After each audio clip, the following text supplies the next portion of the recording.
Dear future generations, I think I speak for the rest of us when I say, sorry. Sorry we left you with our mess of a planet. Sorry that we were too caught up in our own doings to do something. Sorry we listened to people who made excuses to do nothing. I hope you forgive us. We just didn't realize how special the earth was. Like a marriage gone wrong, we didn't know what we had until it was gone. For example, I'm guessing you probably know it as the Amazon desert, right?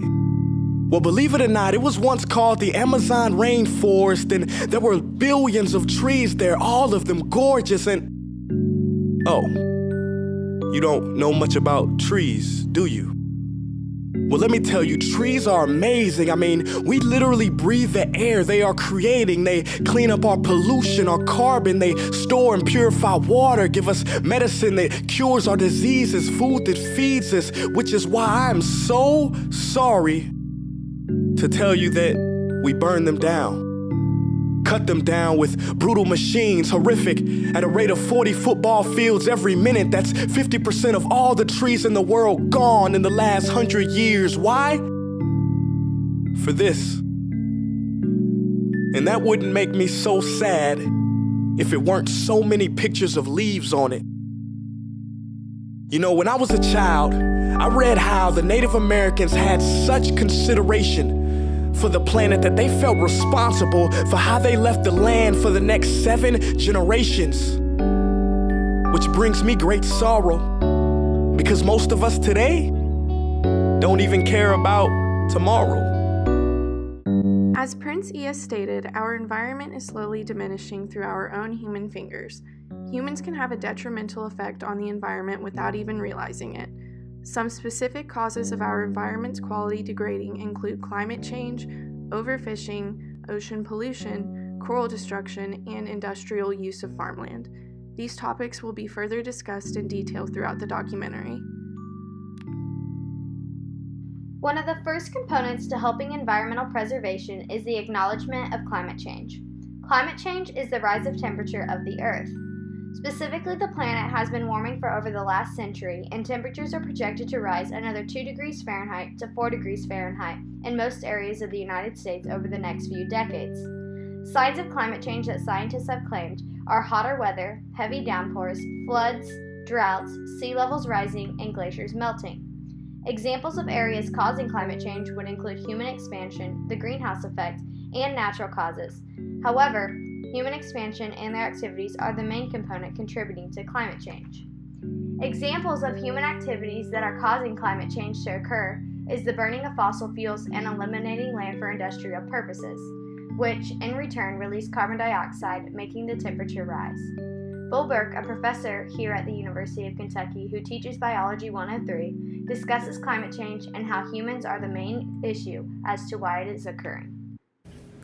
What is your standpoint, or do you believe in climate change? Absolutely believe in climate change. This is something we're going to address in my course in a couple of days or so.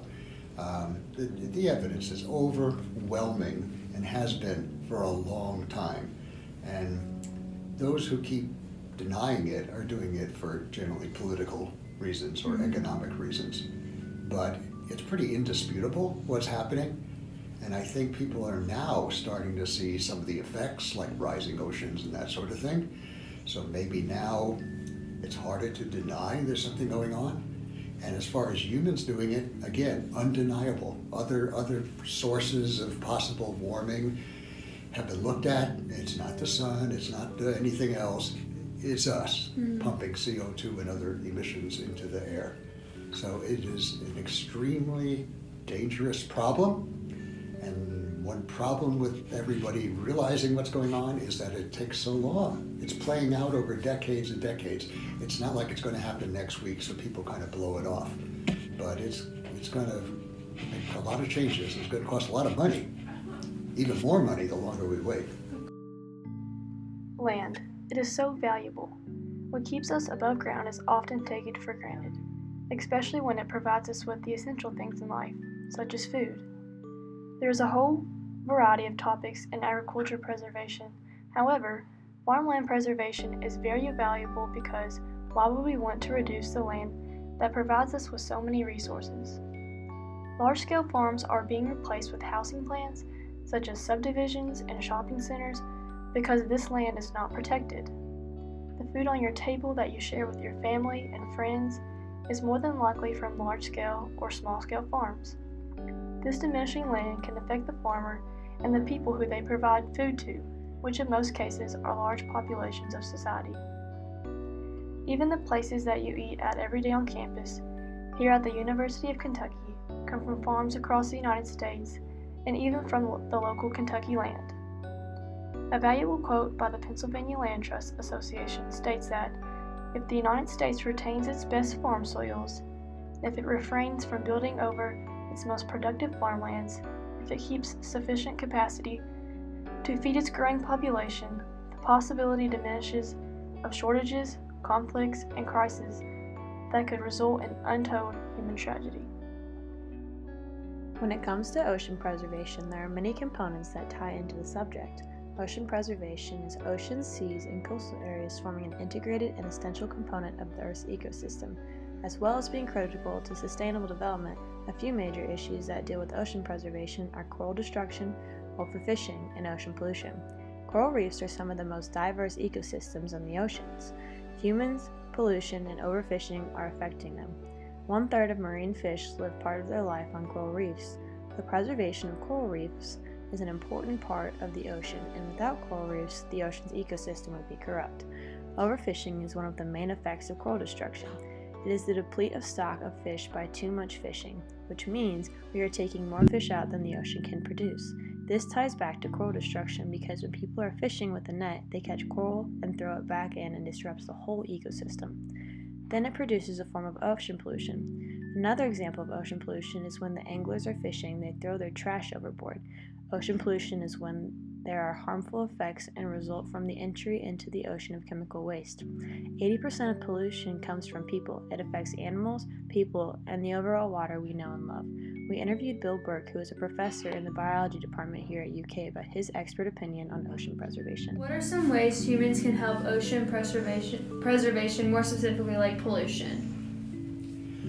Well, could start with people appreciating the ocean a bit more. I don't think people are aware that as much as I think half the oxygen on the planet is generated by phytoplankton in the ocean, not just by trees on land. You start messing with those food chains in the ocean, and it's not just the food we get, it's the oxygen we breathe. So, yeah, if people respected it more, they probably would not pollute it as much, perhaps. So we need stricter controls, not so much on individuals. I'm not sure how much individuals might pollute the ocean. I mean, throwing trash occasionally in. It's the big companies with oil spills and toxic waste, that sort of thing. We need to act with our legislators to try and have laws to limit this kind of stuff. All these key components are crucial to environmental preservation. In order to help any of these causes, there are many ways we can volunteer, such as volunteering to advocate for reducing climate change. CitizensClimateLobby.org offers volunteer opportunities to help reduce the impacts of climate change. You can contribute by writing articles, media posts, and writing letters. They reach out to Congress and give citizens the ability to have their own voice heard when it comes to climate change. Other conscious efforts individuals can have with climate change also be as simple as taking a bike rather than your car to help reduce air pollution, being conscious of leaving lights and electrical appliances on when you don't need them, and being more aware of recycling. As far as agricultural preservation goes, supporting local grown goods, being active in your community about farming issues, or even just being more aware of the urbanization sprawl in your area can help preserve it. In terms of ocean preservation, being a part of volunteer cleanup efforts can have a substantial impact on ocean cleanliness. Many places offer these opportunities, OceanConservancy.org being one of them. Every year they recruit volunteers to clean beaches, lakes, rivers, and other bodies of water around the world. They also offer many ways that people can help clean bodies of water individually by giving a step-by-step, do-it-yourself cleanup kit that helps you eliminate waste in the most efficient manner. One of the main reasons why environmental preservation is dwindling is simply because there is no awareness brought towards it or emphasis of the impact it will have on our futures. Being aware of the world around you is crucial to sustaining life for future generations and being able to live a sustainable life.